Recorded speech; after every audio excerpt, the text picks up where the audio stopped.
Welcome back to Euphoria for the Summer Split. This is episode 15, presented by ExpressVPN. As always, we're available on YouTube, Apple Podcasts, Spotify, and SoundCloud. And we're joined by Vedi to go through everything about MSI and not feel depressed, and also all the upcoming changes for the Summer Split, including the format, the teams, and kind of just get you excited for what's to come. It's going to be a high-stakes season, and Vedi had some pretty high-stakes, pretty controversial opinions. You're going to want to tune in for those. It got weird. It got weird. All right, here we are. Gentlemen, before we get into the Summer Split, before we get back to the warm blanket that is domestic competition, perhaps delusional warm blanket, we have to talk about the elephant in the room. Part of me thought we'd waited long enough, but sadly we haven't. The fans need to know what the hell happened at MSI. Well, the good news is I wasn't there, which meant that I just got to hibernate for the last whatever amount of weeks it was, and I just didn't have to watch it. It was at 2 a.m., so I just got to hunker down and just exist. Forget this segment, Rob. We actually won. It was great. Faker called us the greatest region in the world. We actually won at the same time. We like tag team high five, won together with Faker, and we all lived happily ever after. That's really nice. Yeah. Okay, so we can move on then. Yeah. Yeah, we can move on real quick. Real quick. I don't want to answer this question, bro. What do you want? I don't want to talk about it either, but like we have to, right? The thing is it's been so far removed. What do you want me to say? Like the people need to hear us. People want me to give a single reason as to why we suck. There isn't one, guys. Canadians. There isn't. They failed us. They were supposed to have a home crowd advantage. Hey, they sucked. G2 drafts. That's on Dylan. Canadian. Mid lane from JoJo. Canadian. No, I mean that wasn't. Yeah, that's totally unfair. I wish that there was a single reason. Unfortunately, it's not really like that. There's a bunch of reasons, and I don't know. I rewatched the Koi BLG series yesterday, and I rewatched the Koi CFO series today. And first of all, what I do think needs to be said is I think Casey's victory earlier in the year, I think was undersold how meaningful that was. Sure. I think a lot of people believe that CFO overperformed, but I think we got a real reality check. CFO, good team. Yes. Genuinely good team. CFO is clearly a good team. Which all of us would prefer not to believe because we really do not want to be like fourth. We were really fine being third. But the idea that the most top-heavy region... Fifth, like, this tournament, we were fifth, bro. There's only 5 regions now, Betty. It was a lot easier to take back with like CB Law in Japan and everything. I know. Yeah. So, yeah. It's... So, yeah, good job, KC. Proud of you guys. You guys did great first stand. But, yeah, I mean, Koi, the game 4 annoyed me because Mewin could have flashed. Like, he could have just flashed the Ash arrow and maybe they go to game 5. But, like, to reduce it all down to that single instance, I think is a bit reductionist because, obviously, a lot of other game was played and multiple people made mistakes. Like, there were individual performances. I think JoJo had a really amazing performance against BLG. I do think that he underperformed against CFO. He got solo queued by Honku twice. And, like, even Knight acknowledged how good JoJo was playing after their first series. He openly was like, yeah, I've never... really high pressure. And you could see it in the Ari versus Silas game specifically. JoJo was doing an amazing job.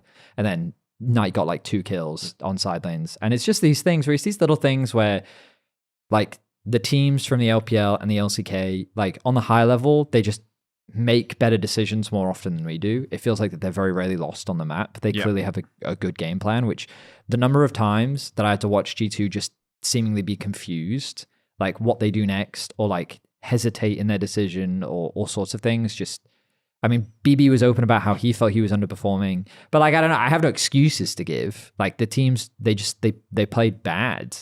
And the sad part is, I wish I could say that, like, I don't think CFO did anything special, was kind of what frustrated me as a fan. Like, they just played their game. They stayed true to their style. All of their picks were mega predictable. Like, Driver picked Sion, and he won on his Sion. Like they got Cassante, which they really like to play, and they won on Cassante. Like Honku played all the champions that he's known for. Like they did nothing special. They just played their style. They were consistent, and while they made mistakes, they stayed true to what made them good. And maybe that's what makes them special. yeah, I mean maybe, but it was the same thing. Maybe we're making the wrong podcast. Rob, I take it back. There is a fairy tale ending, and it's we're the PCS podcast now. But it's frustrating because I feel like I have these standards for our teams, and then they just don't do what I kind of believe that they could do. Yeah. And I don't know what happens in between our season and then the teams getting there. And we can use the excuses of jet lag or prep or whatever, but like you can't sit there and tell me that Koi they've shown enough to be good enough to beat BLG to me. Yeah. BLG, it was widely they were not a great team, right? No, they were very good players. Yeah. But they weren't a great team. Exactly. And I think that they've literally already replaced Beige One. Which is not a dig at Beige One. It's just like BLG 2. Shout out to our boy Shadow. The last European hope from Mad Lions. What a glow up. If he had been there, it would have been, a little bit easier. We could have softened the blow. Yeah, but I don't know, the thing that I felt that we really praised Koi for was their incredible preparation. I felt like that their drafting and their planning coming into all of the series and the playoffs was really spectacular. They knew exactly what they were going up against. And I felt like BLG did not go against that at all. BLG played exactly how anyone that's watched BLG would expect BLG to play. And so I'm sitting here being like, well, then what happened? And I don't want to, I mean, I could speculate, but I don't really see the value in it because I just feel frustrated and disappointed as a fan because I'm kind of at the point where you guys have to prove that we're not the 5th worst region now, because sure, we're better than GAM, fine, we're better than GAM, so but the best from APAC, the best from LTA are both so far better than us, at least from what we understand, by a pretty visible margin. Seems like it. CFO, we can argue because that series probably could have, there was. I don't know. We got stomped in that series. I'm not going to lie. I rewatched it today, and game 1 was a stomp. Game 2 was also very one-sided. Game 3, we came back well with that was the Aurelia game. Mm-hmm. No, wait, I want to say it was the Aurelia game. Mira played Aurelia into and York, then they played around the Aurelia well. And then game 4, we got so outdrafted, bro. We picked Callista Renata. That was the Aphelios game, and Doggo. And literally we lost just because of a couple of lane trades and some swaps that happened, and then Doggo was permanently 20 CS. I remember watching that game behind the scenes and being like, this is I've wanted someone to pick Aphelios for so long, and now I'm being punished for my hubris. The monkey paw curls, and I was like, not like this. We watched Broken Blade in our finals pick Renekton into Mirwin's Cassante, and he made fun of him. And then Mirwin picks Renekton into Driver's Cassante. Yeah, and I was just kind of like, guys, I'm not a pro player. I do not know or have these conversations that you have, but I feel like Renekton into Cassandra isn't it? I just feel like that's not, I don't know. So it was super disappointing. I was very sad. An extremely underwhelming tournament. One of our worst tournaments in a long time. I think our worst one was 2023 MSI. And the only reason why we made it further was because that was back then EU played EU, so Mad played G2. Yeah, it was literally G2 and Mad both lost, and then G2 beat It was the exact Mad. same thing as this tournament. Beat Mad and then lost immediately after that. And people will forget, last year, G2 beat top esports, we got top 4 at MSI. Worlds, we didn't make it out of groups. And then first stand, KC made top 2. Obviously, that format, you can debate all day. I think them beating CFO is the only thing I would take from that tournament, because the whole tiebreaker, whatever shenanigans that had to happen for them to get further, I'm not taking credit for that. I think that overall they were better than TL, for example, but I don't think that But I also would have expected them to beat top esports if they'd bet them in a best of 5 too, is kind of my expectation. Yeah, but top esports. It's top esports, bro. Yeah, speaking of, on a side note, I really, really hope the top esports qualify for more international events. Top esports, let's go! Top esports. Really just bring it together for top esports, keeping it, holding down a little bit of hope here. G2 also struggled. Broken Blade was rough individually. Oh, yeah. This applied to both teams. This is not MCOY exclusive. LeBron also a lightning rod for criticism. Some of it a lot of it justified, some of it not so much. People got really intense, right? As they do at international events. Look, it's grim. And I think, I don't know about you personally, but I'm just we move on for domestic. We pray that our top 4 can be consistent. Because when we look at last season, it was credit to Mad. They deserve the win. They absolutely do. Of course. But every single team in our top 4, Koi. Movistar Koi, excuse me. I want to keep wanting to call him Mad Lions Koi. Hey, bro, I will there's never too many not. names. There's too many name changes. Credit to Koi. But everyone in our top four, Fnatic, G2, Koi, and KC last split, were wildly inconsistent. And they were the most consistent 100%. of the bunch. But it's like, am I betting on any of these teams? I won't bet. I'm not allowed to bet. But if I were, was I going to bet on any of these teams? No. Like, no, absolutely not. They can show up someday and they can look like they're playing their best. They can show up some days and they look lost. I think the thing for me, like looking at MSI, was I think it showed just how little understanding LEC teams have of setting up objectives. Like if you watch a bunch of these team fights that happen at objectives, even in games where we have gold leads, we're the ones being engaged on. It was really, really rare that you would actually get an LEC team that started the fight. And I think it came back to, it felt like there was a lot of hesitation around like, are we going? Do we go? Are we going in? Or what are we doing? And I think if you look at like a top Korean team or a top LPL team, it'll be, okay, we are going to fight you on mid lane as you try and contest for the wave. We're going to fight you as you try and move into river. We're then going to fight you in the choke point entering river. And then as a last resort, you will get to the dragon fight. Whereas when you watch LEC teams, they've already ceded this whole control from mid lane all the way back into dragon. And it's almost like they're inviting you into your own house to be like, we are going to set up a front to back fight. And that is the way that we are going to do this. We are going to handshake, and that's the way we're going to set these up. But so many of the times when you watch a team like BLG, the way, like specifically in their game against Movistar Koi, that was never happening. They were like, we are going to try and make a pick on mid, and then when you're coming in for a fight, we are entirely like a concave around you. We are surrounding you from all these different angles, which means that you are never getting these fair front-to-back fights. Your backline is always under threat, and we just never really did that. And I think that's something that has slowly crept into LEC more and more, is just like a lack of understanding how to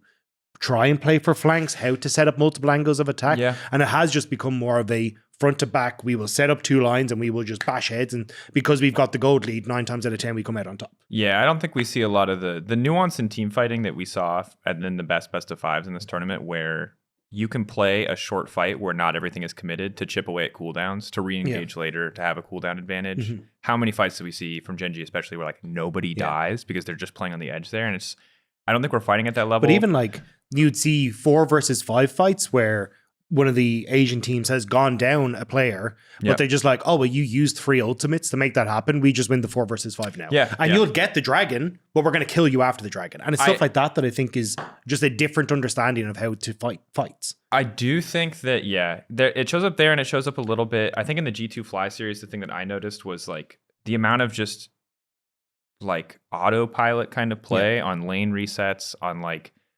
Whippo has TP, you have TP, you TP back to top lane, he sees you, he immediately goes bot, ruins the entire map for you. And it's like, this guy did this every single game domestically. It's like, how are you not ready for play like this? Why are you just autopiloting your TP when like the lane's in a fine state, you can walk back, right? The stuff like that and the team fighting that you pointed out, it's tough. I feel like we lack a team in the region right now where I feel like all 5 players understand the game at such a high level that they can actually like cook and begin to approach the discussion. That's my frustration, is it feels like, I feel like we're not evolving anymore. No.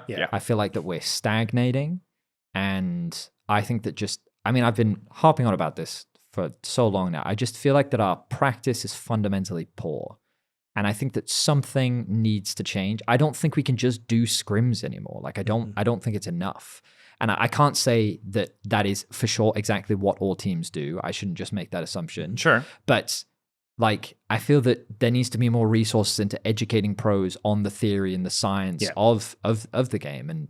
And like, I think that what we want is on average for the pro player to be making the best possible decision at every moment. And obviously league can be subjective. And LR is great because you get to hear the conversations that pros have in those moments where you really get insight into when people disagree about what the correct move is. And that's why sometimes it can be hard for teams, because sometimes people just can't find alignment on what they think the best possible play is.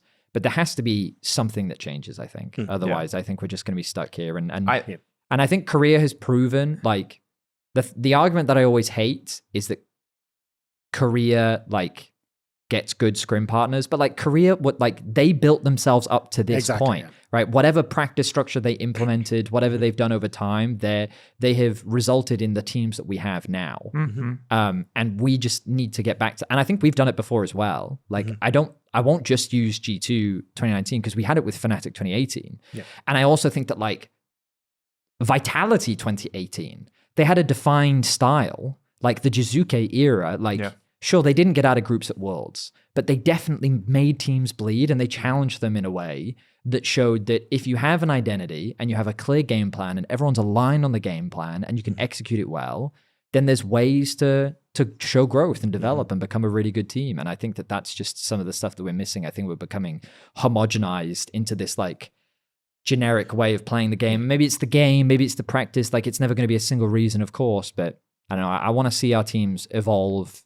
And I don't know how we do it. I will say, for our top 3 teams at least, I think I'm happy to see them all keep their rosters as is. 100%. Right? Because I do think that what FlyQuest has shown, and I don't want to like, I think they did very well. Shout out to FlyQuest. They did a super good job. I don't think we need to be like instantly copy everything they did. But I think them sticking with that roster for so long did pay off. And it's clear 100%. that the way that whatever they're doing has allowed their team play, the way they play the game, to shine, and has resulted in, a damn close series against BLG, and in general, I think an average higher level performance than what our teams are bringing, which is a tough pill to swallow. Too, bro. They made fun of them. Yeah, they did, and that was embarrassing. We just have to kind of eat that. So my optimism for the future is that we've had a lot of teams that have stuck together, and of course, like, who knows with Poby and who knows with the other additions, maybe people will find magic. But I think that you need 5 players that are playing at a high level, and I don't think you can strike gold for sure. But I'm just hoping to see more teams that are willing to build that over time. Problem is, like,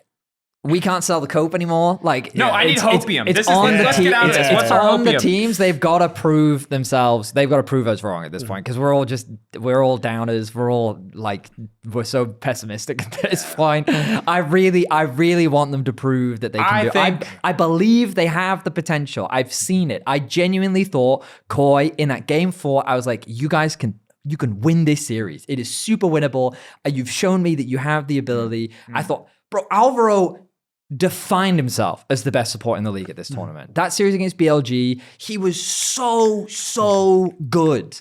Like, I remember in the cast saying, like, this man is single-handedly saving the game. Like, he made so many unbelievable plays. And so I know that we have the talent in the region where, like, there's something getting in our way that we're so close. I think that's the thing. I think it, like, in the past, the conversation was, we just don't compete on an individual level anymore.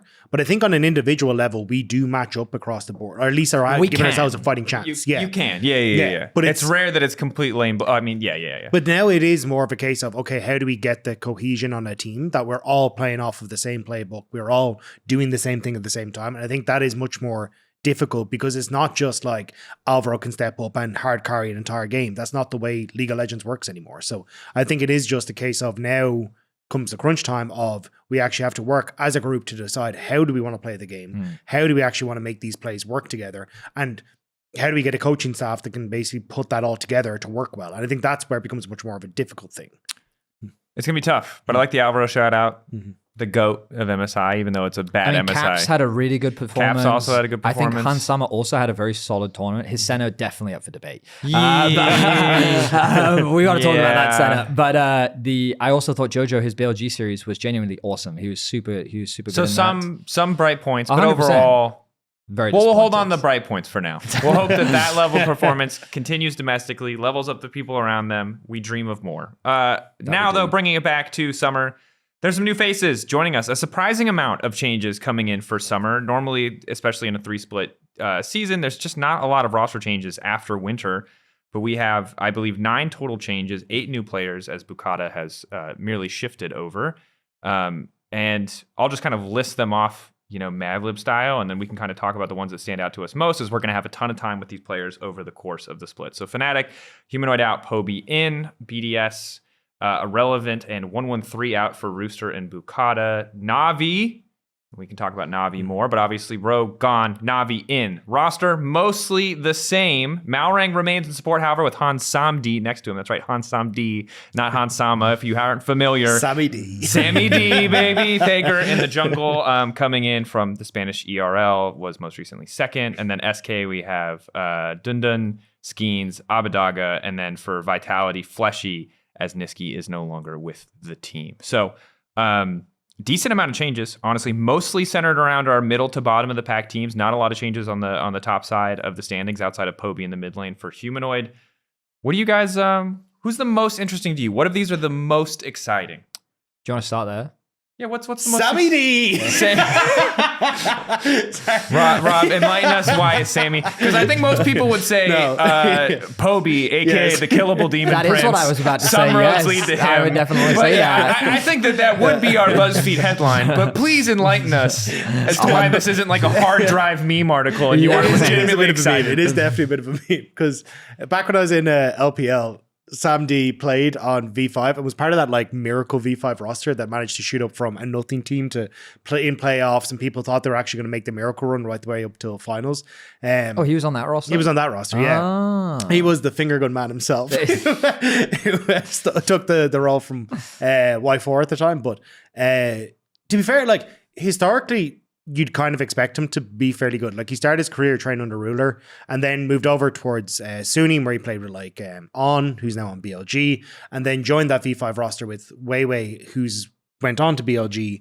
Went on to Sunim, hit World Finals, and also with PP God, who's a very good support in the LPL as well. But he never really hit the super high highs.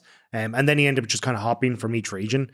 So I'm hoping he will do well, but this guy, at least from what I've seen, is kind of a bit more of a role player. So that's why it's a little bit of a meme. But I am excited to just see this guy again because he was always very fun to watch. But yeah, I loved his finger guns. It was the finger guns that made it for me in all his I think photos. the thing that's exciting, and I'll say this every time there's a roster with Malrang on it, is that he's playing with Malrang. Yeah.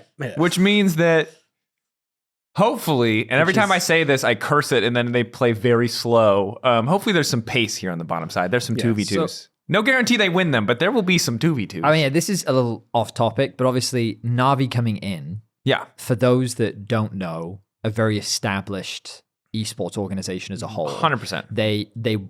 I found out today they won the first ever The International, the Dota tournament back in 2011. And then CSGO, they've been very successful. Always been around. Yeah, they've always been around. I think last year they won a couple of things. I think this year so far they haven't been super successful. I apologize. I don't keep super up to date with the CSGO scene. But obviously they're a very well-established brand. They have a massive fan base. They're also in Valorant. Yeah. They have Angel. Yeah. I know him. He's old. That's his signature move. He's like 35. Shout out Angel. I love him. Love him to death. Sorry, I was on Valorant last week, so I'm still Valorant. When I was on Valorant, I'm pretty sure he was on FBX. That's fair. Yeah. Anyway, beside the point. I haven't done Valorant. Sorry, NAVI, the thing about NAVI is, so now the Rogue is gone from the league. Mm-hmm. And so RIP Rogue, as much as their recent history has been a little depressing, we have to remember they still won a title. And most of their roster is still here, including the coaching staff. So I mean, but this is a very different Rogue. This is a very different Rogue. You know what I mean? That's what, because in my head, like the one that I still really resonate with was the Odoamne, Malrang, Larson, Comp, Trimby roster. That was obviously the one that they won a title with. Rogue was also a team for a while where for like 5 or 6 splits in a row, they were consistently top 3 in the league, right? And so that was where and then slowly over time, pieces kind of fell apart, and then they've obviously, so now it's a fresh slate. NAVI, I do think that this is obviously a very different roster in my mind that hopefully gives Larson a new opportunity. And I hope that with new pieces alongside him, he can find success. I think Adam was their best player when we think back to last split. He was the one that kind of stood out the most. And I hope that they can find synergy. But the truth is that I think that when new players join a on-paper weak team, it's hard for those new players to have huge impact. Normally, we see the success stories when they join like already well-established teams. Like Yike is an easy example. And I mean, even Skewmond is another easy example. And like, you can go back and Vladdy joining KC and all these great examples of stuff. But usually you need that sort of semblance. And so this is where the pressure kind of falls on Larson. And right now, like, honestly, I think his career is kind of on the line this split. I think he really has to make a statement. I agree, because obviously he's not gotten a good rep this year, especially. And so I imagine he's going to be feeling a lot of pressure. I think this is a taste test, soft introduction to NAVI is how I look at that. Sure. I'm going to give them a chance to better represent themselves in 2026. And if this team surprises me, that'll be awesome. I have nothing against the players, but them acquiring an Oregon Summer means it's always going to be hard to make massive changes. And they've done a good job making a lot of changes. And if they're acquired the Org at the end of the year, then they don't really have a lot of time to plan, right? So I think that they've done, in my eyes, probably as much as they can to make this hype. If this pops off and they choose to keep some of these players, good on them. If they scrap this roster entirely and rebuild in 2026, I wouldn't blame them. Yeah. But I'm also just going to say that like Navi, I think, is an org that I am very excited for. I don't think that this is the roster that I want to sell to people who aren't yet Navi fans. I don't think they're going to be in last place, though. I think that belongs to SK. I think the beauty... Okay, so I think those roster changes have not changed anything. Side note, two groups, they can both be in last place. They will tie. Fair enough. We'll get to the format in a second, but spoiler alert, they can both be the worst. Okay, yeah. Courtesy of our new format, the baby. roster changes that SK made have not sparked confidence in me. Yep. Hey, props to Skeens. Congratulations on making it back to the LEC. Yep, He did not have a great debut back in 2020. Him and Vitality, I mean, he's been on Vitality, whether it be on the main roster or on the academy team, for most of his career. Yeah. And he started playing pro, like competing in tournaments back in 2016, which is when I joined the LEC. So like the guy has been around for a really long time. And so to have the opportunity to come back, I think can be a really awesome story for him. But Avidage I spoke to the NA casters a bunch. He was considered one of the worst mids from NA last year. Dundun spoke to Chronicler. He loves the guy. I asked him, like, how would you rate him compared to a bunch of the other tops in the challenger scene back then? He says, not that high. But he's got a lot of love. Yeah. So on paper, like, I feel like we've only kind of made side grades for SK. Yeah. And it feels like they've made change in the hope of making change. I'm a little bit higher on Skeens because I remember watching him in EMEA Masters and stuff. Sure. And like, I think this guy was actually genuinely really, really good. I think he got a bit hard done by the whole Vitality move up and when it wasn't a great time. But for the longest time of Vitality B, it was like Skeens and Jack Troll were the jungle support that you had to watch out for. These guys were absolutely absurd together and were so strong. And he never really made it to the high highs in LFL. I think he kind of finished in around 3rd and 4th for a lot of the splits. But he went over to TCL and he's just been dominating. Like he's finished first basically every single split apart from I think maybe the most recent one. But and their EMEA Masters in winter, they got unlucky going against LR. And they went 2-3 against them. Yeah, but even in a lot of their ones, it's like they went up against LDLC, I think, when they won in quarterfinals in EMEA Masters. They went up against KC when they won, I think it was. Or maybe those are different. 2024, they went against Heretics where they apparently got smashed. Oh, okay, yeah. But there was a lot of them where it's like they're still like I actually rate Skeens quite highly, and I think for some of the people I've seen move up into jungle and past splits, I actually am surprised Skeens wasn't taking over them. So I think this is now actually a really good chance for him to kind of show what he's capable of. And he is definitely someone for SK specifically. Like Skeens will tell you where the hell he wants you to be, and he will tell you what the hell he wants you to do in the early game. And he's very experienced. Exactly. Right? And I think for SK specifically, I think that's really good. Even I watched a little bit of the NNO tournament where SK played against Vitality, and you could actually see Skeens was like, Loopy, get your ass over here. We're going to contest Scuttle on this initial reset. So I think there's a lot of stuff like that gives me hope for him. But the problem that I am going to see is that like you're coming into a roster that I think, as Vedi has already kind of alluded to, a lot of the other pieces I'm not as sure on. So I think it's going to be difficult for Skeens to really show what he is capable of. And I'm a bit worried that will probably happen is the same thing that happened with Vitality is you come in, you kind of don't have the best of showings, then you get pushed out again. And this is your second attempt. I don't know what's going to happen. Because we saw it with like Douglas on Vitality as well, where Douglas I don't think was particularly bad as a jungler. He's just kind of gone, right? And that's where I'm worried is like you'll see that repeat of, hey, you get your chance, but it's a roster that's not doing great. You don't get out, and then we're going to talk about the format, but it is pretty cutthroat. Like you don't get many opportunities. Yeah. It's you get each team gets 4 best of 3s. If you finish last, that's all you get. Yeah. So we can get into the nuance of the format in a second. I'll just say that Avidage, I have been excited for this guy many times in the past. No longer. I thought that was going to be like, I tried to sell him on Schalke. I've tried to sell him other places because he was so fun to watch when he started. Was he part of the Miracle Run? Yeah, so he was part of one of the Miracle Runs, and he played. I just remember a Yasuo mid game where he inted completely. He like made the most beautiful Yasuo play in the world, and then E'd into a Jarvan Cataclysm and died. And it was just like, I'm a fan. You know, like that combination of mechanical genius into total int, I was like, I'm on board. But obviously this guy has been around for a long time, most recently for us, Excel, which was another team that like did not excel, and has since been undisguised. I see what the NA casters are saying, and even in the NNO tournament, and it was a who knows how seriously they're I think taking to give him it. his due for the Excel, that was the one they finished second though. Yeah, it's true. Yeah, so he kind of has had a couple of them, but yeah, like watching LTA last year, it was like a third, not second. Third, second. Yeah, second summer playoffs. You're right. Yes, yeah. Yeah, like maybe we'll kind of see what happens here, but he completely sprinted it in the first game in the NNO finals. They lost 3-0 to this Vitality lineup, which does give Vitality a little bit of hope.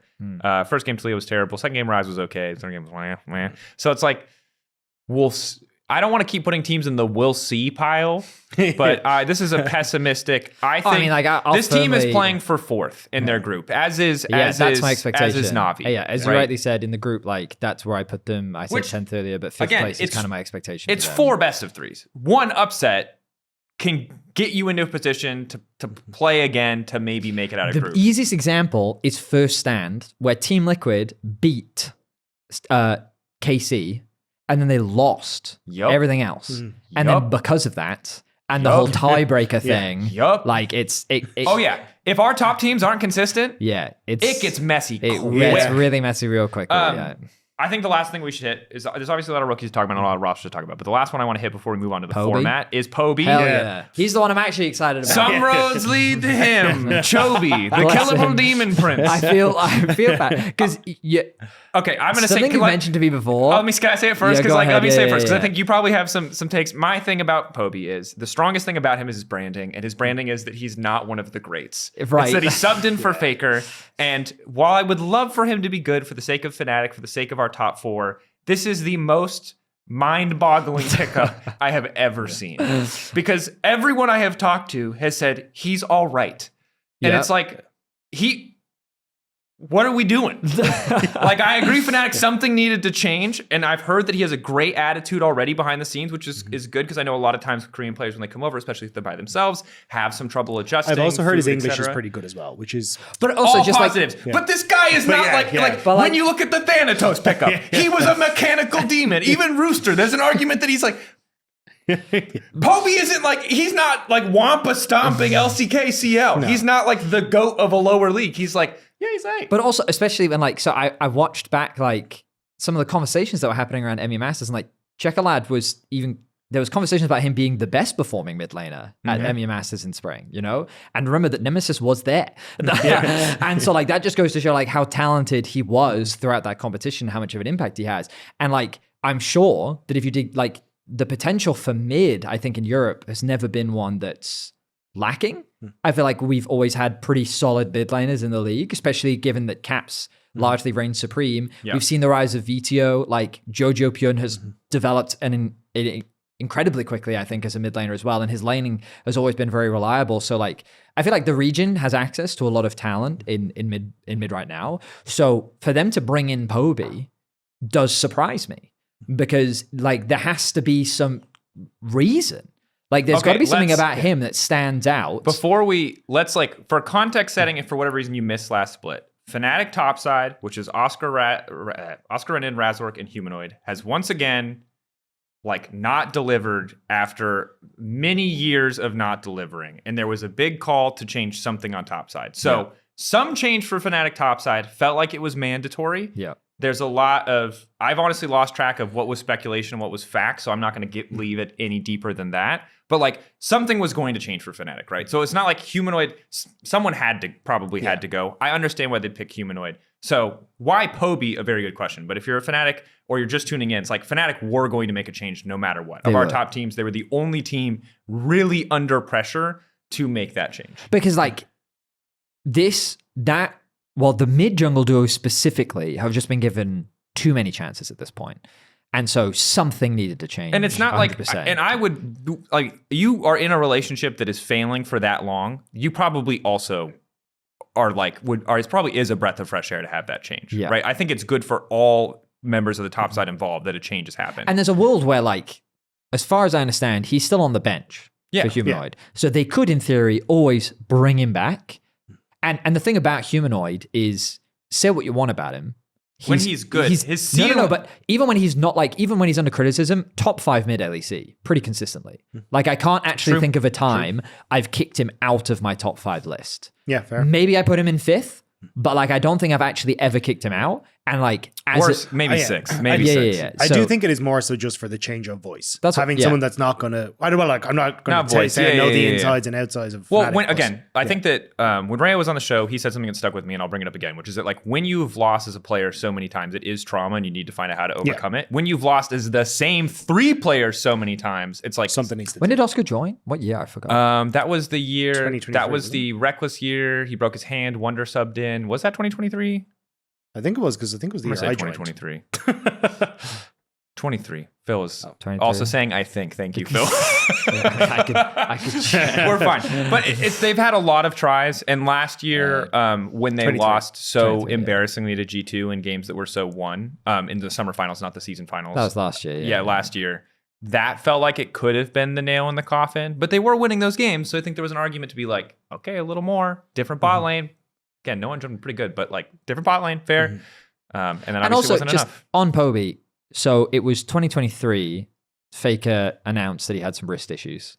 And so the team was already, I think, struggling at that point as well. And so Poby subbed in for him for the health of Faker. Yeah. And the Oh, team, yeah, it was not a good time. the team to be was subject to that. struggling. No, Yeah. The team was in a bad state. And I remember that the sympathy was there for Poby because he wasn't entering in a good spot, right? No. There was nothing that he could really to expect him to save the team in the position that they were in was not the case. And then, of course, Faker comes back. They go on this crazy comeback run, and then the stories are insane and blah, blah, blah.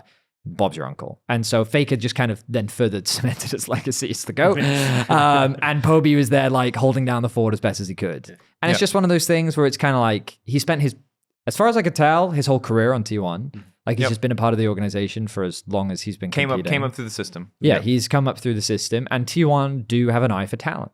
Like they always have. They've always recognized talent where they can see it. And obviously, Poby is in the unfortunate position that you're not going to get many chances when Faker is the guy that you would inevitably replace, right? Unlike the situation where we've seen where Zeus came in, where he ended up replacing Kana, and we've seen Gumyushi come in and then even Smash. I think it's be given also just opportunities. Korean mid laners are just insane. They are. Like when you just look at the roster that they have over there, it's like trying to get a foot in the door is just going to be next to impossible. And this is right.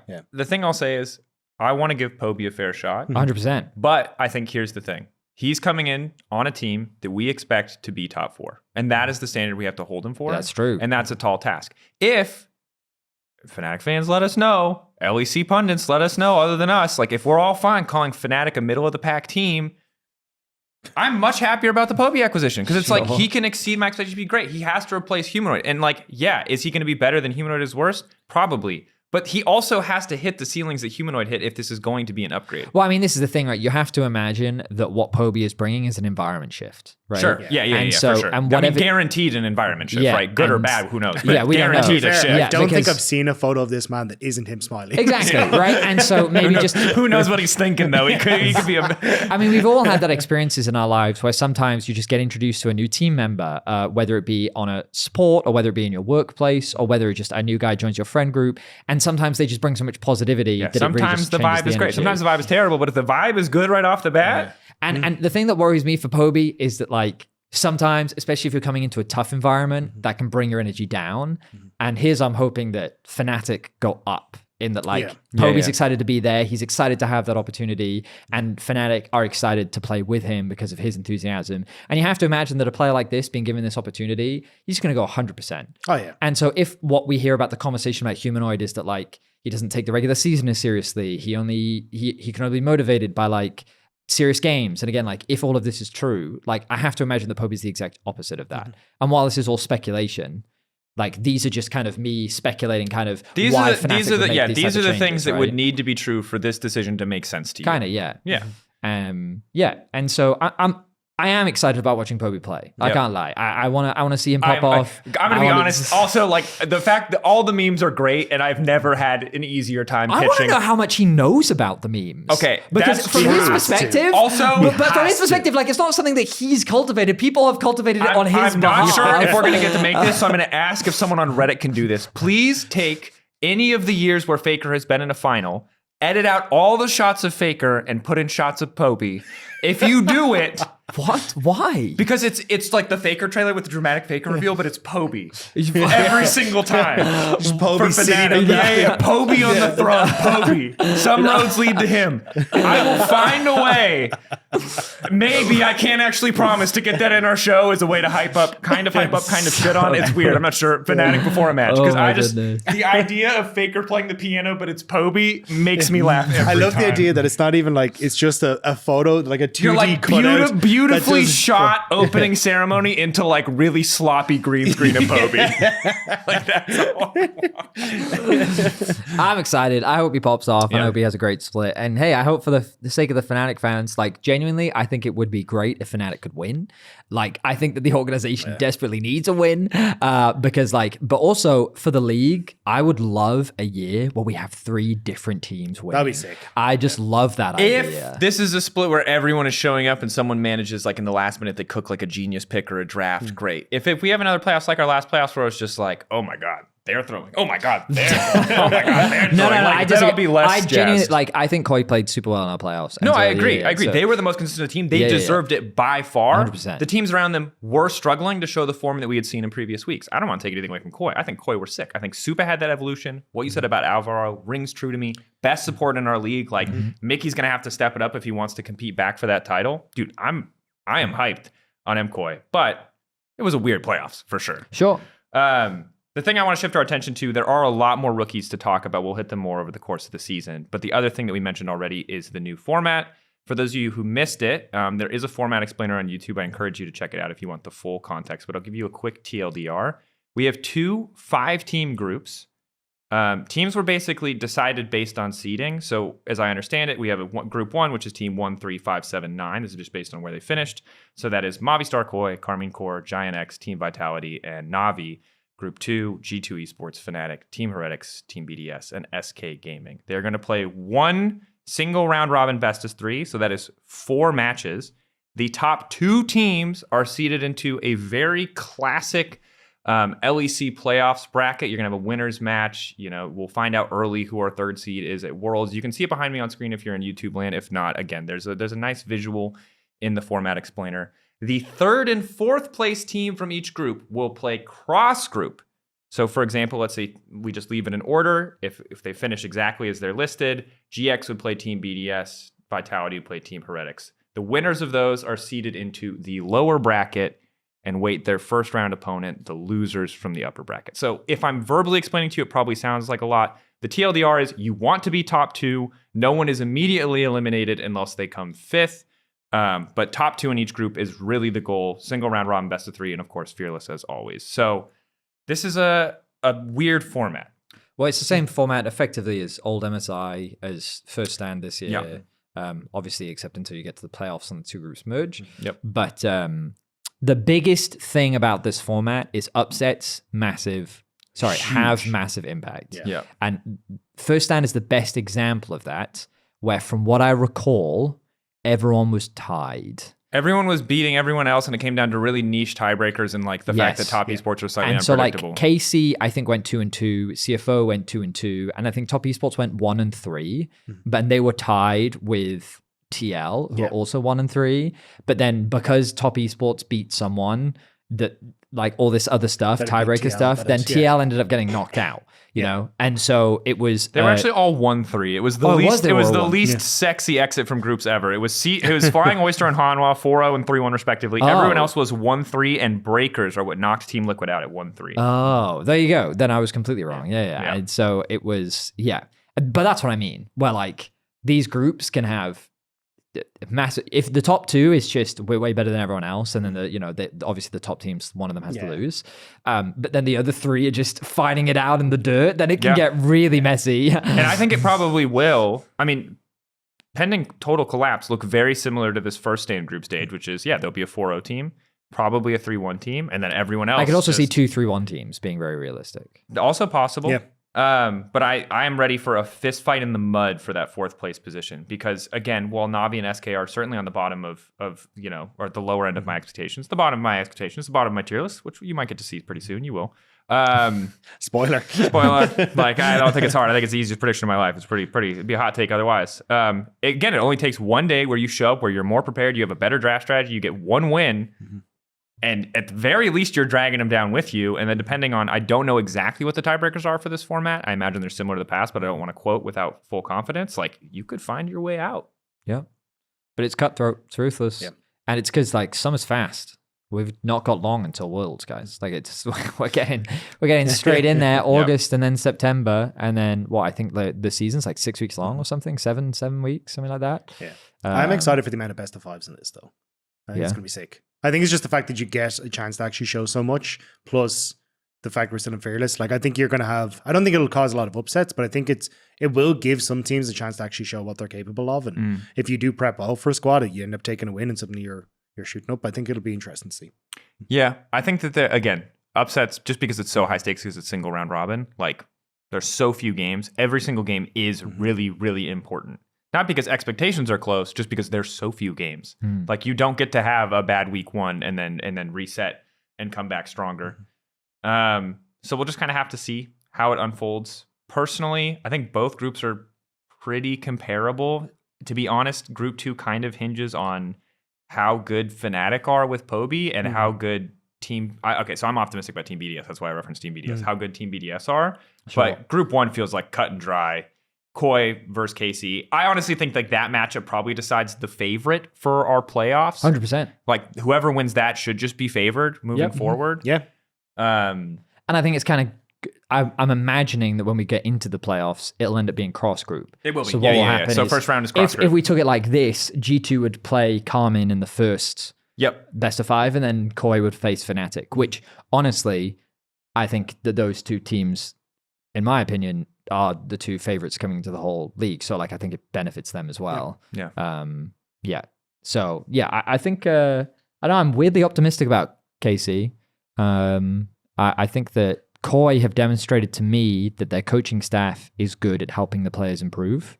They really trust in the coaching staff, and I think that we continue to see growth from them. So I'm optimistic in their ability to grow based on what they learned from MSI. I'm really hoping that was a valuable experience for them. I think after the like when they went to Worlds, yes, you could see the improvement. You're 100% So that's why, like I said on the podcast just before MSI as well, it's like, I think out of all the teams that could go, I think Movistar Koi is probably the one that will take the most away and improve the most off it. So yeah, I think I'm very excited to see what they come back with after MSI. Yeah, and so yeah, I guess I've lost faith in G2 is kind of where I'm at. Like, I think that they don't have the same magic that they've had in the past, and they're not synergizing in the way I would have thought that they would. If they were going to click, I feel like they would have already clicked by now. Yeah. And I don't want to get too much into EWC, but what I'll mention is like, from kind of seeing the discussion around it, I didn't watch the tournament. It seems like Broken Blade bounced back a bit, and Memento had a lot of very confident tweets about how he's like seen the Matrix and like unraveled the secrets of the Eastern teams. Nice. So there's reasons to be excited for because they beat BLG, right, in the best of 3. That I don't remember in the moment. Well, no, results-wise, I believe, because I was keeping up with some of the results, and I believe that BLG lost to G2. And I don't think that tournament wipes away the sins of MSI, but it does leave room kind of for optimism going forward. So we'll just have to see. I want to shift us now to community questions. Shout out to everyone who submitted some questions for us. We've got a few here picked out. And we'll go to Hadida first. With Poby coming to Fnatic and his English, maybe understandably not yet on a level where they communicate effectively, although, fun fact for you, Hadida, it sounds like it's actually pretty decent. Do you think individual skill expression that Poby brings will overcome the lack of communication?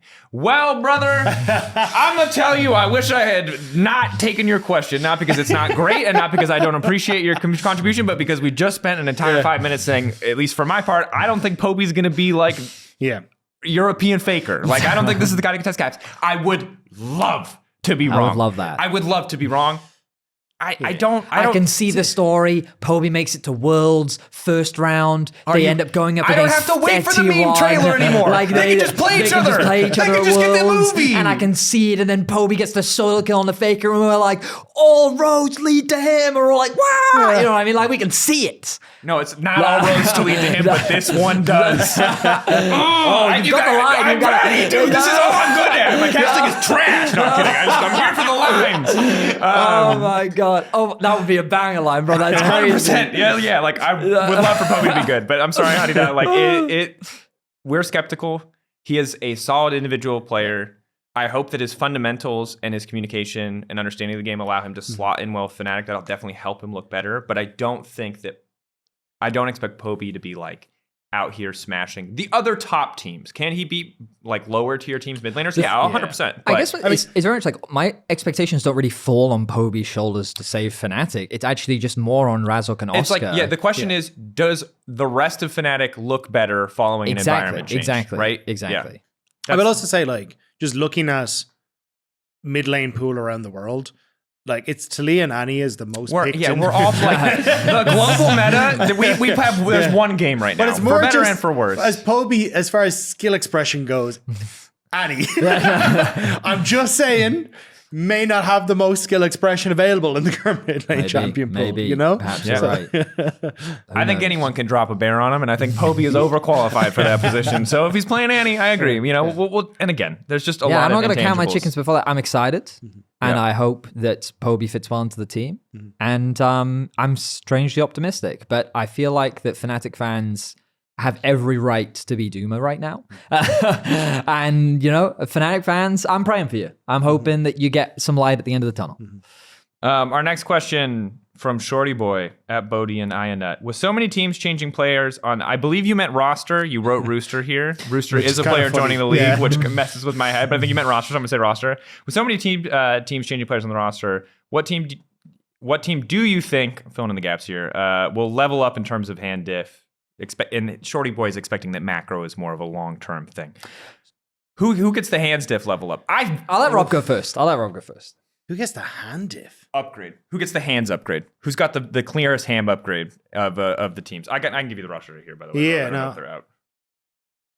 I mean, these are full rosters right here. Yeah, this is an easy one for me. I know what it is too. All right, because I'm thinking maybe BDS. Nope, it's Vitality. What? Miski's gone from support, brother. They got a support main. It was so bad. Of course it was an upgrade. Yo, shout out to our boys KC, by the way, picking up that hot commodity. There's no way he's playing. Like, come on, like Niski, we have a great relationship with Niski. We know him he's super great, well. dude. And like we've had him on the podcast a bunch of times. Great player. He had so many great moments, but my favorite was Kazi just saying, "This man is griefing me." I have never seen, and obviously Kazi, and as we learned, I think on the episode we had him on Knock Knocko, we learned our absolute trolls. Yes, I've never heard anyone roast their teammate that much on a podcast. Yeah. That's not even saying. off camera. And we hear a lot of stuff off camera that will never make it to air.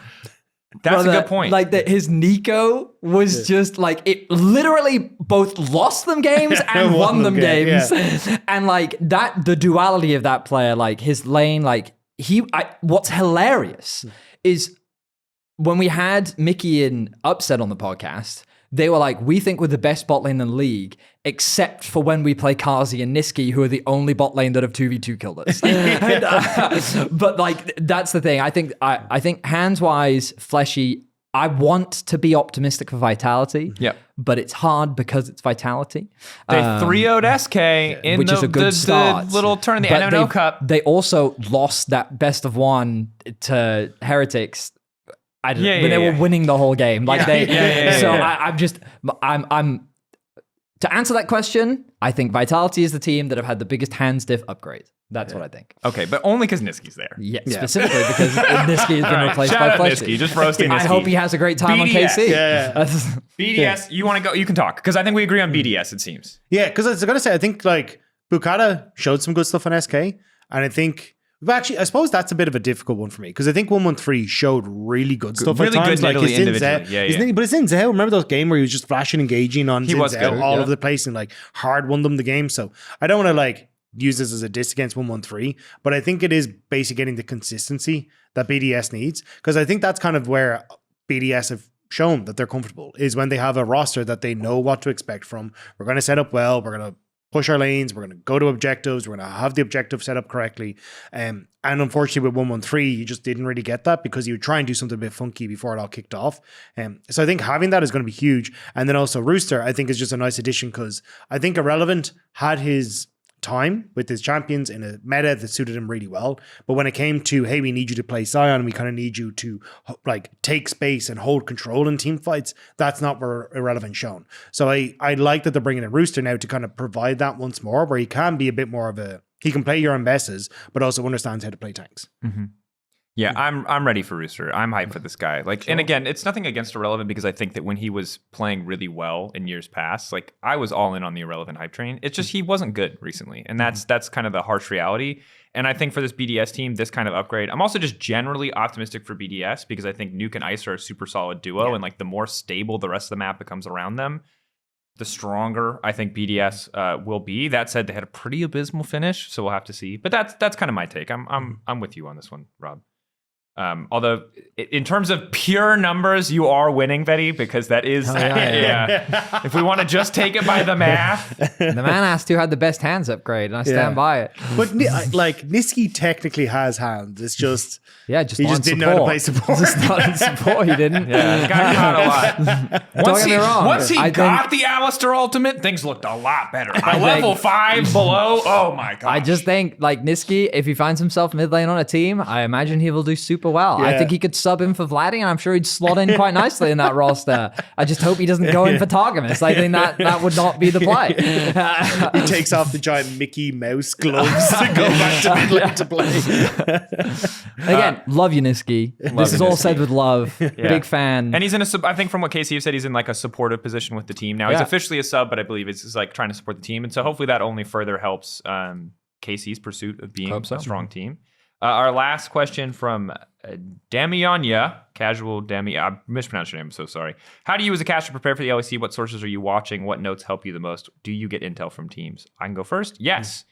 I've actively talked to a different, I wouldn't say huge variety, but a decent number of coaches within the scenes, managers, and players, just to try to get stuff. Of course, it's always taken with a grain of salt. When we go international, I'm like, get me in your scrims, tell me everything, because it's no longer like conflict of interest-y, right? I don't want to like only get my info from, let's say, G2, or only get my info from KC or MCoy and end up with a position where I have a really warped perspective. Because also all their information is like scrims. Mm-hmm. And it's 50-50 if any of that it actually ends up being relevant, as we learn every time. Otherwise, you watch a lot of VODs, you talk to people who are smarter than you, in my case, and I'm lucky to be surrounded by a lot of those people. And are they in the room with us now? They're in the room with us now. I love you both. I think you're both very smart. But honestly, the notes that help you the most are the notes that you'll... honestly, I wish I could answer that, but I don't know. The secret truth of casting is that, like, what's not so secret is you're going to prep a million things, you're going to use 5 of them. And if I knew in advance what 5 things I was going to use, I would not have to prep very much at all. But the problem is you got to be ready for anything, so you kind of prep for everything and pray that what you have covers all possible I think it scenarios. Also, the prep kind of builds on itself over time. Sure, true. Like, so say, I don't know, you prep, at least from Colorcast's perspective, you prep Orianna because you think Orianna is going to be big at a tournament, right? And then it turns out that Orianna is not the pick. She was good in play-ins, like that one time. What was it? Oh, Echo Mumu, jungle. like a Mumu support was really good at one point. So you prep the whole thing. No, but I remember, are you talking about the one where we all thought Mumu was going to show up and then it just didn't? Yeah, and then it just never did. Or Echo jungle, like it happened every year. Back when play-ins was a bigger affair. Yeah. So you kind of prep these things and you kind of go, oh yeah, well, this is what I think is going to be the thing. And then it never happens. But it means that, now when Orianna becomes meta, like a year later, I have a ton of notes in Orianna from back in the day that I just kind of pull up and go, okay, well, maybe the items changed or maybe this is slightly different or whatever it is. But at least you then have notes that kind of build on itself over time. But a lot of that is, watching VODs, looking at Lolytics, U.GG, whatever, LOL VVV, whatever you can get your hands on to see Game what of builds Legends, are being done. Yeah. Shout out to all the people out there who maintain oh my goodness. The LOL wikis. Gold.gg, whoever runs that. Gold.gg. My goat. I couldn't do my job without Gold.gg. I have paid for my Patreon subscription for years. It is the greatest money I've ever spent. Riot obviously has their own internal tools too, but so many of these websites, you are doing untold, just, I don't know if, I hope it is not thankless ever. You're doing God's work. Like you are... the unsung hero of I think all esports storytelling is the combination. If I turned of my screen around, right, it would just be a page of Leaguepedia. It's Leaguepedia and Game of Legends. And Game of Legends. I remember back in the day when we used to have to manually track for spreadsheets for like random tournaments that weren't big enough to make it onto the wikis at the time. I never want to go back. So thank you. And shout out to all the stat support we get as well. Right now in LEC, we got Hayden Molecule, who's been supporting us a huge amount. He made an amazing doc for us going into MSI about CFO and GAM because he just follows the team so closely. And also we had some North American support stats, and they provided us with a lot of great stuff as well. Shout out to Liam on the North American team. And so like we get a lot of support behind the scenes, which we couldn't do by ourselves, which we're super, super grateful for. But also just for any aspiring casters out there, the thing I've had the luxury of learning is that as Drakos mentioned, it's extremely easy to over prep. And so quite frankly, for casting, I don't actually do a lot of prep because I find that the prep gets in the way of just focusing on what's happening in the game. And especially for regular season best of threes, for me, before the narratives have really been established, it's more important that I just focus on the game. And so like right now, I mean, yesterday we were playing a couple games together. We were playing a bunch of normals. Why? Because we wanted to better understand Yunara. Are normals the best way to understand Yunara? No. But they give us a sense of what she's like to like lane against, play as, item builds. Like there's a difference between reading the skills versus using the skills because it just gives you a better understanding. And so like that's how I prep, especially at the start of the season. We're going to be playing on, I think, a new patch. 14, 15. I think it'll be out. Yeah, so 25-15. 25-15, which I think is out tomorrow. Yeah, will be out at the time of this episode. That one I think has like a bunch of change. Like Rek'Sai is going to be changed a bunch, and so I'll probably, funnily enough, I'm probably going to reach out to Ender. Ender's a massive Rek'Sai one trick, and I'll just be like, hey, how much Rek'Sai have you been playing solo queue recently? And he'll give me some of his thoughts. And so usually at the start of a season is when I do a lot of in-game prep, or I try to. I'll do a lot of goal.gg is what Rob and I do a lot of draft prep together, for example, going into like what do we think is going to happen. We'll speak to teams. Managers are honestly fantastic. Managers are very open about like what they're seeing in scrims, and they trust us to share a lot of like keep stuff for us and to make sure that we do and don't share certain things, but general meta stuff they're more than happy to share with us. And so like we're and then, I mean, funnily enough, a lot of resources I used to use, like I used to speak to Odo a lot, who've now become a caster. Sometimes I reach out to a variety of players, really, depending on who's available. We used to speak to Grabs a lot. Right now, he's a little bit busy, but it was easier when he won everything. Yeah, it was easier when he won everything. Yeah. I have some really funny stories with Grabs sharing some draft stuff with us from the past, which I won't go into now, but we've had some great stories with him. Yeah. But yeah, honestly, like the teams are very receptive.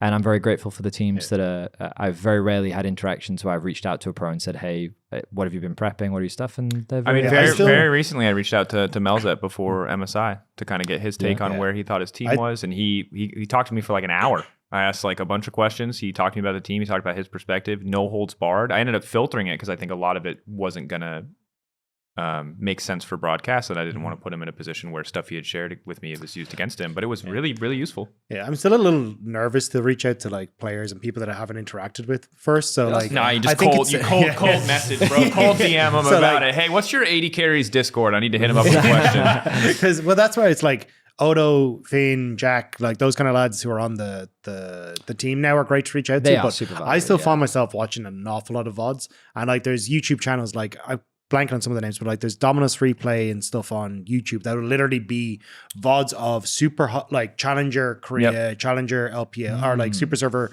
LPL, and it'll be, I am just going to focus on this matchup, and it could be Aatrox versus Fiora, and you can then go and watch 6 VODs of this matchup specifically being played and what that person did different or what they did in that wave or whatever it is. So like a lot of my learning how a matchup works is just like crunching VODs of what the different matchups are. And then when I do have a question, I'll usually be like, okay, well, it's now on this like specific thing rather than just being like, hey, how does the whole thing work? No, I'm just like, explain to me like I'm 5. Tell me like I'm a toddler. How work? But yeah, and then I think rock, like paper, scissors. 80% of my time, maybe 70%. Yeah, about 80% of my time I say is just VODs. It's whatever it is. It's like watching back over MSI or watching VODs of who are the new players that are coming into the league. Okay, cool. Well, let me pull up their last 15 games and see what they've been doing. Today I watched highlights of the CFO Koi series, and then I rewatched the EMEA Masters final because I wanted to learn a little bit more about Thega. And then I just kind of ran out of time because I'd gone through like 7 games at this point. But you're right. Most of it is just VOD watching. Especially if you're on AD specifically. AD just requires a lot more VOD watching because then it's less about your game knowledge and it's more about opinions on it. So, and it's also not just LEC, it is other regions, because otherwise you just don't get a perspective of what are other places doing or what are different ways that a certain thing can be done. True. So for our next segment, very often we'll make a tier list. But I think as we've learned with tier lists, we always just go, this team good, therefore top. And then we spend an hour talking about the bad teams. So to alleviate some of that, I have pre-made a tier list that I will now present to you, gentlemen. Which is fine. You can blame me if you want. He's going to get blamed right now. But based on expectations, I think most of our tier lists were going to be pretty vanilla ice cream anyway. No, spoiler alert. But if we can pop the tier list, basically, I had funnier titles for these, but they didn't fit. The bottom last tier was 07 and the tier below it was there were positive ones at the top. So this is my tier list. I'll read it out aloud. And then guys, you tell me what looks egregious. You tell me what looks insane. Or what you agree with. We can take it really any direction. Okay. So starting from the top, S tier, KC, G2, MKOI. A tier, Is this in order? Fans care about that. No, it's not in order. Okay. If it was in order, G2 would be further back. And then A tier, Fnatic BDS, B tier, GX Vitality, C tier, Heretics, despite their relatively high placement last season, and then D tier, the 07 tier, NAVI and SK. I think BDS is too high. Yeah, that's the only one I'm curious about. I also think Vitality is too high. You think? Okay, all right. Also, like, I guess my opinion is that, like, you can. Here's what I think. Like, as a group, like, because the letters don't really matter much to me. What matters to me is, like, what you're basically saying is, like, I think that the 3 teams competing at the top is KC, G2, and KOI, right? Which I would agree with. You can. I think there's an argument. You can put them in any order you want. And then probably you agree with the bottom 2, right? And then I would agree with the bottom 2. Okay, sweet. So now, for context, for everyone watching, Rob, do you also agree? Because then we can just focus. So we all agree the top 3 are KC, G2, MKOI, no order, and we agree 100%. The bottom is NAVI, SK. We're not going to talk about them anymore. We'll talk about them in future episodes. I don't want to be here for 5 hours. Anyway, it's the middle of the pack now that we just a little smidge. I'm slightly. Maybe SK can push into C. Yeah, he's coping, but that's fine. That's maybe Navi can push into C too, bro. They have Han Samdi. It's like a completely new team. Actually, can we move them to S? No! S for Samdi. That would have been funny. Okay. Anyway, yeah, I think Heretics is fine. I trust Vitality as far as I can throw them. I'm putting them in C, personally. You know what? For what it's worth, you could put them in D, and I'd probably think that was fair. Because I also have very little faith in Vitality, but I think, like, just baseline skill level, they should be able to punch down. Like, the thing that I've come to learn over the years is that there is a degree of analysis that has to be done, right? Yeah. But the reality, I'm glad it took you years. No, but it's one of those things where I think for most of my career, I really believe that analysis would tell you all the answers. But I just think that's wrong. I don't think you're wrong. I think you only see part of the picture. We're not in scrims. We don't talk. No, my point is that that's my point. I think that the human element needs to come into consideration, and so I think that Vitality is cursed. I think that's that this a superhuman element. Yes, that's an element to be a cult. This organization that's not human. There is some sort of, I don't know what it is, but there's something that prevents this organization from going against anything that I believe in. I think the CS team is really good. I think Cursed Monkey Paw. Exactly. You're not supposed to join in. You started off arguing against. And here's the thing. Join in. That's what I think Navi is. I think they got a spot so that their CS team can succeed. I think they figured it out. I think they've solved it. They saw Vitality. Wait, how's Fnatic CS team? Yeah. Someone quick check all the other G2 teams. When this G2 team started losing, did a different G2 team get better? How's the Valorant team in Fnatic doing right now? I don't know. Yeah, they made the finals of the last international event that they were at. They also then made the finals of EWC as well. Like this, see what I mean? How far down the rabbit hole do you have to go, though? Is like, do we have to start looking at like Rocket League and stuff? Or is it like... I don't know, but I'm pretty sure BDS is a really good Rocket League team. Casey are kind of like mid in Valorant. They might make a desperate miracle run to make it to champs. And again, I'm just repeating what people were smarter than me told me because I still don't know very much about Valorant. Heretics in Valorant is also really good. I'm good. Okay, got it. So we've given up on... All I'm saying, but Vitality specifically for me, I think that there is some sort of... There's some pact. Can we come out of the narrative that No. League of Legends is where teams go to die? No. You misunderstand. You do misunderstand. The point is, there's a price for success in esports. Yes. And the price is either A, get Faker, or B, have a team that is terrible in another league. Yes. Okay. And it's fine because it is some cosmic pact that keeps the world all balanced. All we need is Boaster to just have a really bad split. And I'm telling you, they're going to win. Fans do not go after Boaster. Leave Boaster alone. This is cursed. I love how you said the human element, and then you immediately went to things that have nothing to do with human. What are you talking It is about? very human. What are you talking about? In the sense that you've made this up in your head. No, yes, I haven't. entirely. What are you talking about? Superstition is ultra human. Yes, but you're basing it on something beyond. You're saying there's some force beyond humanity. I'm sorry. What's the thing where people like, I'm a Sagittarius. What's that called? Astrology? Astrology. Astronomy is the real one. The real one, exactly. You need astronomy and you need astrology, and astronomy is your tier list. You are going to go to war with Valorant. You were going to go to war with the Etsy tarot witches. Like, what are you doing, my guy? Listen, I'm just saying that I don't want to fight Ibai and Kometo anymore. I've seen you guys. You have a lot of fans. I understand. I'm putting Vitality. It's the tarot people. I'm putting Vitality in C tier because I think of Superstition is why. Now, I also think that BDS just isn't that good, and I'm going to put them in B. So A, Fnatic, Giant X, and Rob, BDS do you in B. agree? Because I can move. I have the power to move this tier list. Sorry, I agree that BDS is too high, not with the reasoning. No. Yeah. Sorry. I just said BDS. I don't think it was that good. Other than the complete unhinged crash out we just heard. Do you agree that Vitality should be lower? Because I'm fine to adjust my rapid little tier list that I made here. I don't know. I think the fact that they do have a proper support actually will help them. And they weren't, like, they finished 4-5. So they nearly made it into playoffs last split. Like they finished 7th. With Niski in several games. But so if like you just win one. They can beat GX. So if they won one of those games, they can. If they won a single game extra, they were at the same level as G2. But what's the cost? Like a major? Yeah, I think he's resorted to spirituality, so I'm wondering if I can Pascal's wager him into believing in Vitality. Like, what's the cost if you don't believe? I want to believe in them, man. Kazi's like genuinely one of my favorite players. What does it hurt He's super you? entertaining to me. You know, if you don't believe and they make it, you look foolish. So if you just believe sorry. I'm sorry. Like, what did MSI do to you? What happened? Well, T1 made another final. No, you both left, and it was like, we can do this. We can work on the analysis, and we can understand that if you set up this thing well, you will win. And now I've come back and you got 3 voodoo dolls and a fake trophy. I only said this about Vitality. Don't bring voodoo into this. So far, we've only taken down tarot. We've got to keep our spiritual strains low. Okay. Listen, calm, breathe, everyone. You? Let's all calm down. Okay. Let's all calm down. Now we're yoga and Pilates as well. Let's all calm down. This is a podcast where people come for good, engaging entertainment. You just went on it. Oh my God. I only said this about Vitality. That's okay? true. That's the only team I've said this about. I think that Fnatic is better than BDS on paper, which is why I would just put them in a separate tier to BDS. So that's why I'm not even like bashing on BDS or anything. Sure, they could probably be better, but right now I think our top 4 is like clearly locked in. Fnatic for me is clearly locked in on 4th, which means that BDS then has to go somewhere in the 5th to 7th range.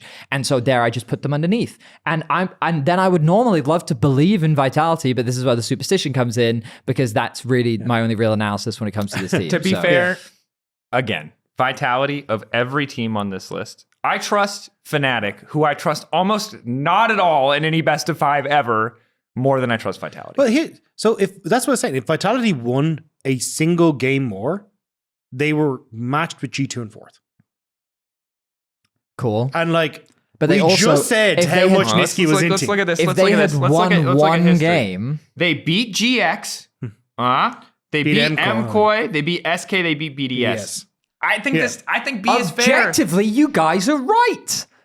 Spiritually, you guys, I can't I don't believe like it. this. I don't like this. I don't like this. I don't like this. gaslit. Yeah, I don't like this. Guys, the reality of League, you have to understand this. If things were as easy on paper as they should be, then everything should be predictable. But nothing ever is. Then And why that's could just- we lock our top 3 in so easily? No, I didn't put an order in. Yeah, but we agreed they're top 3. I think. But top 3 isn't that hard. Okay, here's my question.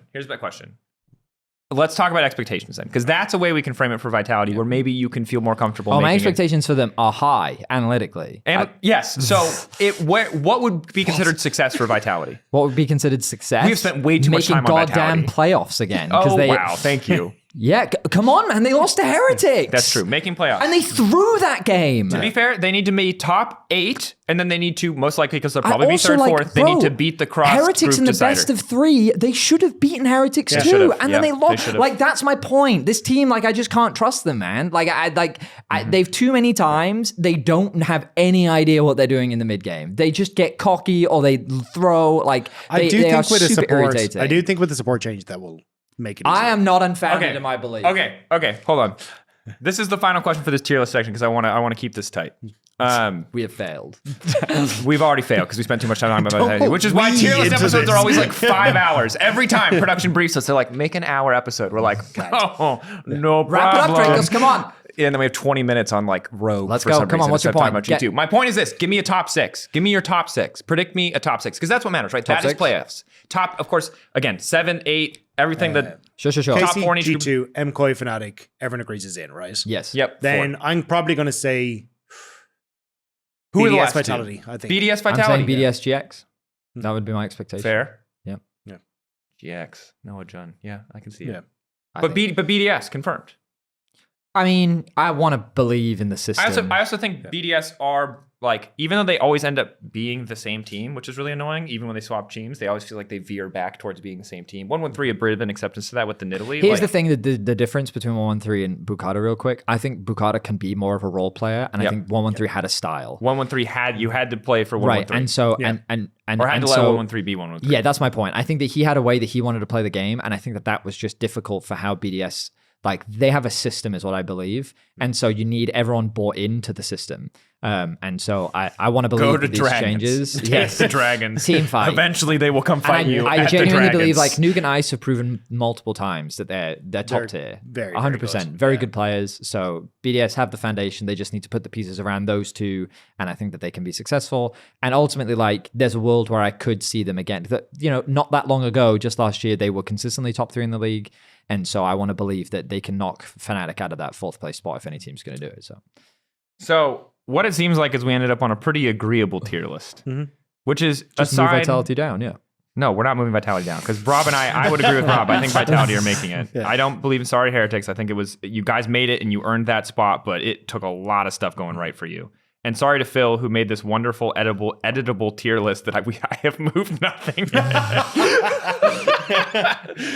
But you should move BDS out because we agreed on a top 4. Okay. Yeah. And Moving BDS down is fair. I'm optimistic for Rooster, but you're right that is entirely based in like, I don't know, the weird fan fiction I'm writing in my head where like everything comes together perfectly for them. Sure. I think you also just trust Chronicler a lot when he has I think he's excited about Rooster. No, I trust in. No, he's like, excited about Dun Dun. No, yeah, he's excited about a lot of loves things. No, Dun Dun. I didn't trust him on Jun, and I regret that. And I should have trusted him on Jun because Jun was That's fire fair. last year, and it's That's been pretty fair. good this year too. No, I just I really believe that Nuke and Ice, like, it should happen. But similar to Vitality, it doesn't always happen, as they were 8th last split. So True. who knows? We'll have to see. This is the tier list as it stands. If you have your own tier list, you can Well, feel God, free to this is share it Daniel to us. Drakos' tier list. This not is- mine. yeah, This is credit me. not I mine. don't, This is that not they my tier vaguely list. agreed with. If you like it or don't I like don't know. it, I don't think we let did. I me think we were know. talking about Supernatural actually the entire time. Let me know. And also let us know what you think is going on with Vitality. Are they cursed? Are they not cursed? I don't think they're going to love that narrative, but honestly, It's Vedi's belief. You can agree with it or not. I mean, honestly, of all the things we could say of a team that has lost this many times, I think that Superstition is one of the more favorable angles. So we'll leave it at that. See where that gets us in the future. Reminder again of the format. I just realized I'm the Irishman on the desk who's the least superstitious. I can't follow up on that without making comments that I assume will be offensive to your people. Wrap it up, Drakos. Anyway, let's talk about the schedule for week 1. It's already come out. It's available on lolesports.com. NAVI versus KC, Team Heretics versus Fnatic, Day 2, BDS SK, GX Fnatic, Day 3, SK Fnatic, and GX Vitality. Important to note, G2 and MKOI were not scheduled week 1. I checked with the commissioner, Artem. They wanted to give them a little bit of extra space, given that they played MSI into EWC. So that is the logic behind it. It does mean that some teams are going to be playing 2 games in the first week. And as noted, this is a pretty high pressure schedule. Mm-hmm. So I think in terms of games that stand out the most to me, I think GX Vitality, we want to settle who's going to make playoffs. That feels like right off the bat. It's going to be a big one. Super, super important. That is the final game on Monday. Yep. And then SK is playing twice. They play against BDS and Fnatic. Again, a single upset throws this entire thing on its head. And we do get to see Navi debut against KC. Pretty tough opponent. That will be tough. Day 1. No real top of the table matchups until week 2, sadly, but definitely some high stakes ones for week 1. Is there anything you guys are especially excited? Right? 5 p.m. start. Yes, sir. No, I mean, I'm excited to see Poby, man. I want to see what he can do. I think SK is a good start for Fnatic, especially considering where we rate them, right? It'll be a good taste test to see what they can do. Fnatic, obviously, the expected favorites in that matchup, but we'll see. We shall see. Yep. And then Sam D and his finger guns. Sam D. We're going to talk about him more. So tune in this weekend, again, Saturday, Sunday, Monday for week 1 of the LEC Summer Split. Groups is going to go fast. We're getting to playoffs quickly, so get hyped, get ready. This has been EUphoria episode 15, presented by ExpressVPN. We'll see you next week. Bye-bye.